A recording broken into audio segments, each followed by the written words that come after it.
this week at E3, Bethesda announced that two of its biggest games were coming to virtual reality.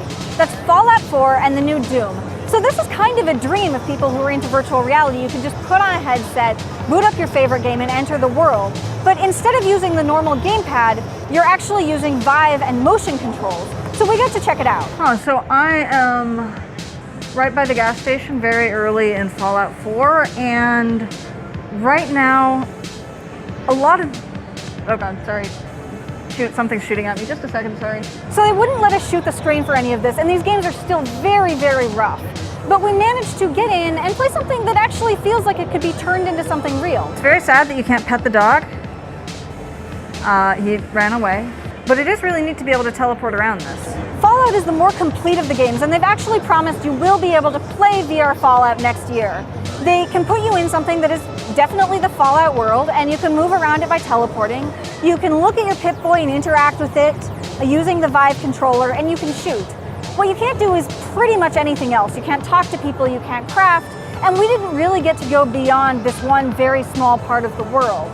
So these are things that are going to be kind of difficult to do, and if they do them wrong, then it could really mess up the game. But it does give you a new perspective on Fallout. So the big difference between VR Fallout 4 and normal Fallout 4 is that you're a lot more deliberate in here. In the Wasteland in Fallout 4, there's a tendency to run around really quickly to just try to cover as much ground as you can to try to find that one tiny thing that's out there somewhere.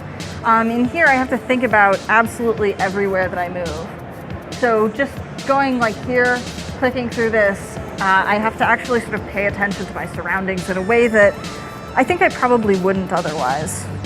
Is that something you want in an open world game where everything's really spread out? I don't know, but it is interesting. Oh god, the Cyber Demon's huge.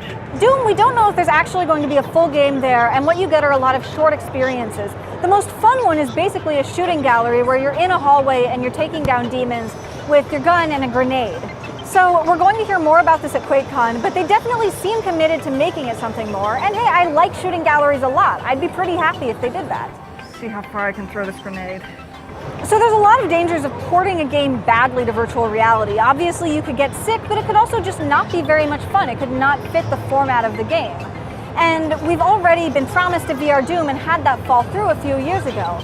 So now it's kind of anyone's guess as to whether they'll be able to nail down those last bits of the puzzle. And there are very many of them. But if they do, it's a huge deal for virtual reality. And hopefully we'll hear more about it in the coming months.